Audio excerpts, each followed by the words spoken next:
The Yellow Wallpaper by Charlotte Perkins Gilman is an interesting short story that represents the silence and control of women through the patriarchy of men through medicine. The story, for some, mainly represents the feminism and the struggles women had to go through to have the same rights as men, such as working or voting, while for others, the Yellow Wallpaper accomplishes many other feats through its creative short story, representing a large part of Gothic literature. The short story is about a woman who goes mad while locked away in a colonial mansion upstairs bedroom that is decorated with yellow wallpaper while being treated by her husband, who was a physician. By analyzing Charlotte Perkins Gilman's story and looking closely into the historical representation of men and women, we are able to discover more information we may not have known about in the first place. In one perspective, we have a short story that subscribes to the Gothic literature, and on the other hand, we see themes of feminism. Gilman's use of the rescue throughout the Yellow Wallpaper and the affliction of the narrator who is suffering from a mental illness, coupled by the creepy tendencies that appear within the short story, help to create a piece that both implores Gothic and feministic themes. While the Yellow Wallpaper accomplishes many different modes and has so much to offer, one of the perspectives I wanted to shift the focal point of the short story is toward its Gothic aspect. Gothic literature at its pinnacle is strange, dark, mysterious, and often takes place in strange settings inspired by real-life architecture in the colonial and post-colonial times, where we are introduced by the narrator to a seldom colonial mansion that is home to ancestral halls that features wide spaces and high ceilings, being described as something of a haunted mansion. The narrator here mentions the haunted house as though to romanticize about the large home, but also tells us it could be a hereditary estate. By looking closely into this information, we are able to possibly speculate and determine that this large colonial estate is very old and has been passed down from generation to generation, leading the audience or reader to believe the setting is taking place in an area that is Gothic in architecture as well as Gothic in theme. Another great example of the Gothic, creepy, and strange themes that occur within the short story by Gilman is through the implementation of the yellow wallpaper itself that comes to life in a creepy way. So, while both John and the doctors have ordered and instructed the narrator to remain confined to her room without any outside stimulus, as a result, things for her begin to change in a strange way. The narrator then begins to take an odd and peculiar interest in the yellow wallpaper that acts as a motif in this short story.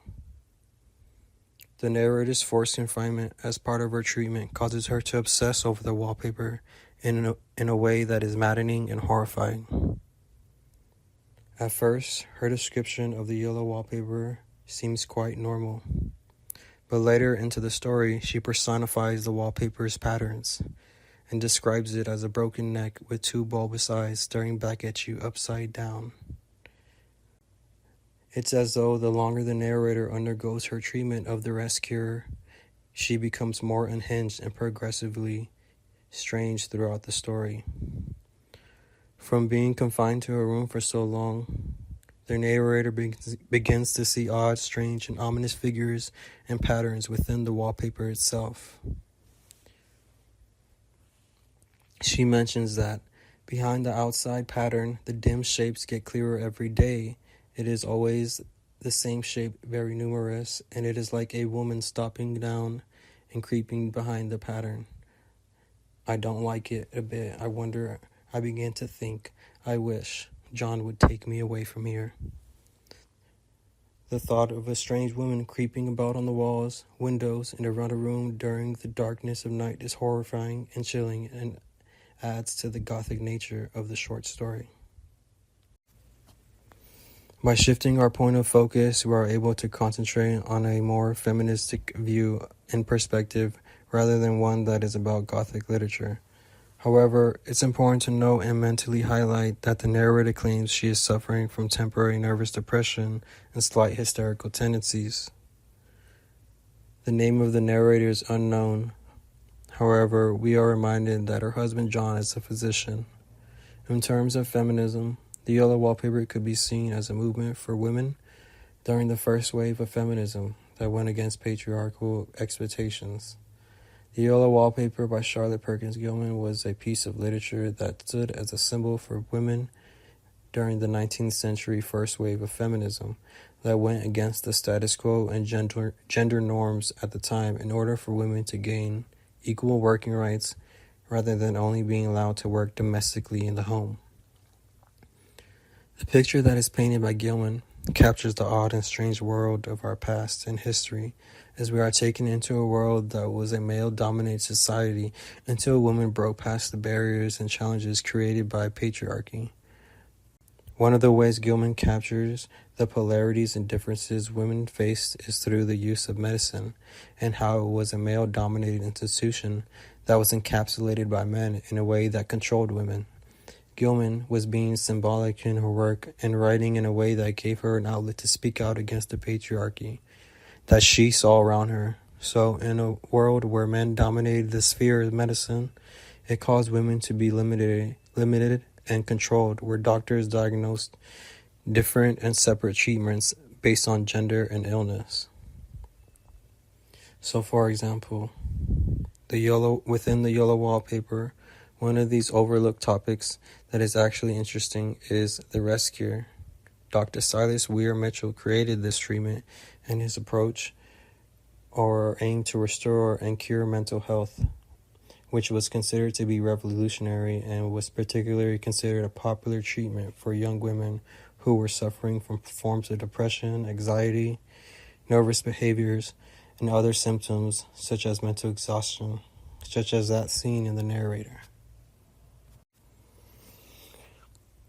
It was a peculiar and strange treatment, to say the least. During the 19th century, women who suffered these symptoms were prescribed this treatment, which were created in order to combat these mental illnesses.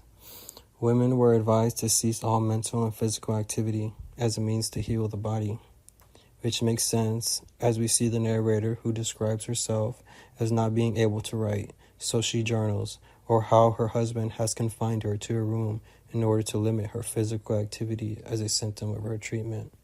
On the other side of the spectrum, while women were confined to a room undergoing treatment for mental nervousness and depression, instead of men being prescribed the rest cure, they were actually prescribed the West cure, which involved men going out to farms and the wilderness and taking part in physical manly activities, which was quite different than their wives' treatment. Gilman's work in the Yellow Wallpaper helps to shed light on these types of differences in treatments. Dr. Mitchell was a doctor that believed that the ever-evolving modern society and advances acted as a catalyst for minds to become mentally exhausted and sick.